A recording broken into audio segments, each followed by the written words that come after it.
Hi guys, welcome to another base trade video, and for this one we're going to look at in-play trading in the second half. Final day of the Premiership season. I'm flicking in between watching the Man City game and the Liverpool game. Not games I'm getting involved with. For me, the final day of the Premier League season is far too frenetic, unpredictable to get involved with. But I thought at half time, while I'm waiting for the second half to start up, it was a good chance for me to make a quick video. Okay, so from the documentation, you know that if you're wanting to trade the second half, probably the simplest way is to lay the market that's 2 goals higher than the current score. Seeing as a lot of people prefer to do this on when the score is 0-0, I'm actually going to stick to that on this. Now, the again, I don't fully agree with it, all right? I don't think that just because the score's 0-0 at half time, it means there's more chance of a goal second half, and I will be covering it more when we actually go on to the intermediate. But however, for this one, let's just keep it at 0-0. There is currently 2 games that's 0-0, so randomly I've just done Leicester against Chelsea, because when you look at a team like Chelsea playing, you think it's not likely to finish 0-0 at full time. Okay, so the actual first part of the bet you'd put in, and it's very easy this one because it's at 2.0. We just lay it for £10. Okay, so we know we've got a £10 coming back if it's over 1.5 goals, and we're going to have a £10 loss if it's under 1.5 goals. Now, obviously, we are trading this, and I know that most of you will be wanting to green up if there's 1 goal.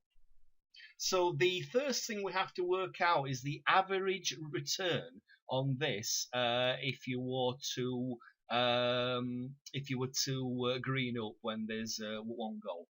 All right, so the first thing what you've got to do is work out the maximum profit you can make, and then you look at the average profit. Now, the way to work out the maximum profit, all right, is go to this market over under 0.5 goals, and look at what the price to back the 0.5 goals is, and it's 5.1.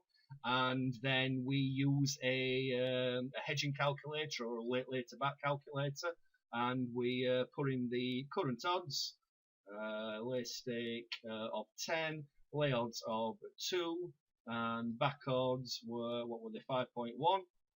Okay, let's just change that commission to 0 for this, because we've done everything on 0 commission so far. So we can see that the maximum we can get back is going to be £6. All right.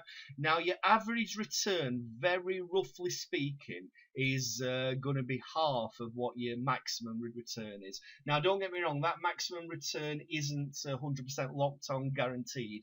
If there were a goal very early on, you might get a little bit more than that. That's £6. But this is just to give you an idea. Okay, so average profit on this one is around about 3. Okay, so we've got to look now if that would be a value bet. Now, this sort of trade, it looks very easy to actually pick these games that are going to have at least 1 goal in the second half. Now, my advice to you guys is, if you're only ever going to green up when there is that 1 goal, green up, cash out, all right, you're actually better to, in this situation, you'd be better just to lay the draw, okay?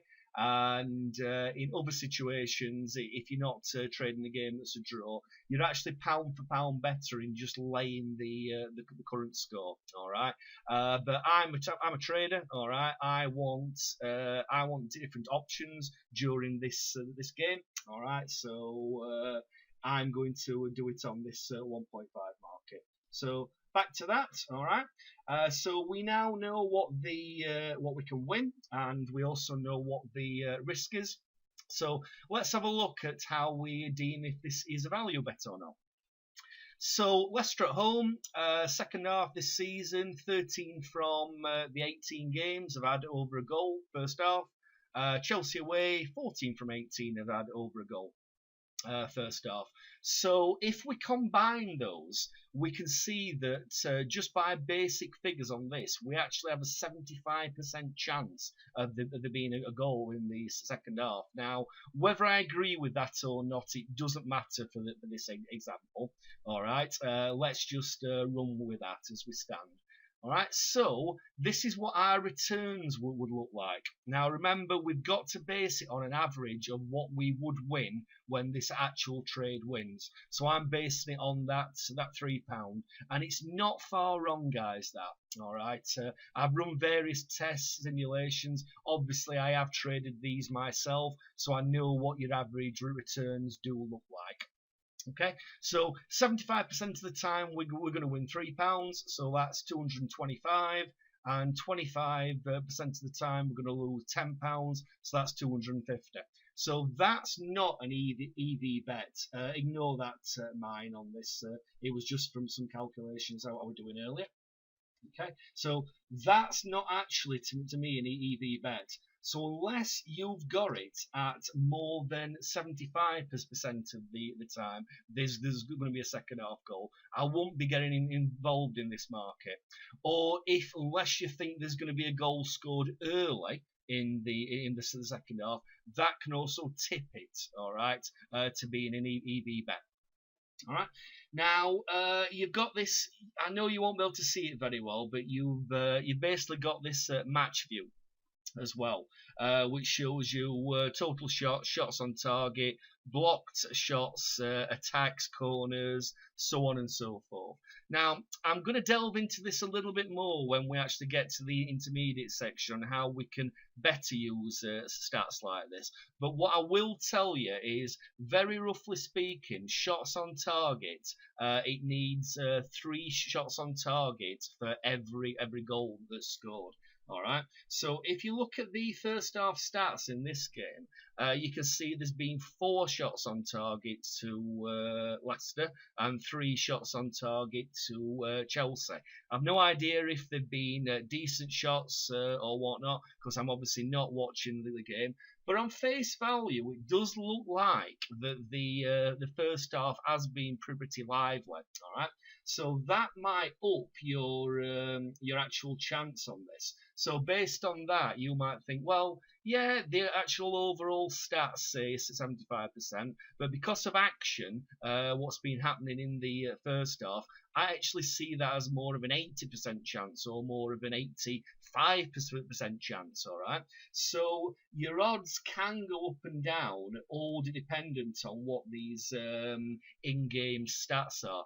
And it's an art form on its own, reading in-play stats, because remember, not all shots on target are created equally. It could be that all of these shots have been from outside the box and they haven't been very dangerous shots, really. Okay, there is other ways we can work that out, and I will go into that a little bit later on the intermediate. But I'm just wanting to introduce you to other little tools what you could use on this one. But once again, it's all down to you on what you actually think. But face value of that one, I don't see this as a decent EV bet. And it's really difficult to find good EV bets when you're actually talking about, just backing on second half goals, all right? Face value, it looks very easy because you think, oh yeah, there's a massive percent of a chance of there being a goal in that second half, but you've got to work out what your average returns are going to be. If you wanted to push that a little bit further, we could look at the match odds. All right. In fact, let's not do the match odds. Let's leave that till a later video. We can look at the correct score and then laying the. I'm useless. I'll leave that for interchange. And we could look at laying the 0-0. All right. So it's at 5.0. Okay. So if we were to lay that for 10. At 5.0, we are risking 40. Okay, so we just change the calculation on this just a little bit. We've obviously still got that's 75% chance. So 75% of the time, this time we are going to win that £10. Okay, and then 25% of the time we're actually going to lose 40. All right, and let's see what that calculation comes out like. So we've got 750, and we have, what is 25 times 40? I should be able to work this out in my head. I'll tell you what, just in case I make a math error. Do you know, I'm that used to using spreadsheets these days that my mental arithmetic has gone really bad. So 25 times 40, 1,000, okay? And as you can see, it's a worse EV situation on that, all right? If you've got this up at, if you've got it to 80, let's just have a look if it's 80. So that will be 800. And the 20 times 40, that one's a little bit easier to work out, isn't it? Equals 800. So you can see now we have got a neutral EV situation on this. So again, not one I'd be too happy to get involved with unless I have it at a higher than 80% chance there's going to be one goal. Okay guys, a little bit longer video than I planned, and I'm actually missing the football because it's gone into play on the second half. So I'm going to close this one down and speak to you on my next one. Okay, welcome back. I thought I'd just make a little addition to this video. I've been watching Man City. They've been awesome. I really do feel sorry for Liverpool. And we're now at the time in this game where we have to make a choice, all right? We can no longer make money if there's one single goal in this game, all right? Now, just as that market's has gone suspended, but it's back. Right, so we can no longer make money if there's only one goal in this game. How do I know that? Looking at the over-under 0.5 goals. All right, it's just bounced up now to 2.18. So there is still a bit of time in this game where we can make money, but the actual sentiment comes the same. It's basically because I'm not logged into to Betfair, so these markets aren't very accurate, but it gives you an indication. But we know we can no longer make money because the price of the 0.5 goals now is less or about the same as what it entered on the 1.5 goals. So the choices we have to make is we decide we are going to cash out on the trade for a loss. So in order to do that, I've already set this up. So we could cash out on this for a 7.39 loss. So it's saving me £2.61 on the actual £10 loss. What I would take. A lot of you will think, well, I might as well stay in because there might be 2 late goals. And all right, if you want to do it that way, fine. All right, do it. But my advice would be on that one. If you do stay in, if there is one more goal, you're going to be able to take a reduced cash out figure. All right, but if you want to go for the car, fine, you can do. There can be 2 late goals happening in a football match. So that's choice 1. Choice 2 would be to actually put another lay bet in on the 0.5 goals, all right, and that would be to cover the actual risk what we've got on this trade, all right. So again, let's just take these prices. I ought to have logged in, guys, but I can't log in now and show you my user and password. So at 1.97, we'd have to lay it for another 10. Okay, so we're upping our risk. It's changed. As I say, it's basically because I'm not logged in. For argument's sake, let's just change that. 1.81. So it's costing us another £8.10. But what it will mean is if there's a goal scored at any point in this game, we will be able to get out of this trade for at least at a scratch. I say at least at a scratch because the chances are, unless the goal comes after about 86, 87 minutes, you're still going to have something left on that 1.5 market to cash out. All right, so you might be able to cash out for, I mean, if it all goes perfectly at the moment, you would be able to cash out for around about a £2 loss. All right, so you're going to make £10 out of this. All right, plus you're only going to lose to £2 on the 1.5 first half market. So when you actually get into this situation, I actually told you I didn't think it was a good value bet the second half, but that is totally by the by. But when it gets to this situation, you have that final choice to make in either cash it out or actually put that extra bet in. Okay, doke. Again, longer video than I intended, but I thought I might as well tag on to the end of this one, and I'll speak to you on the next one.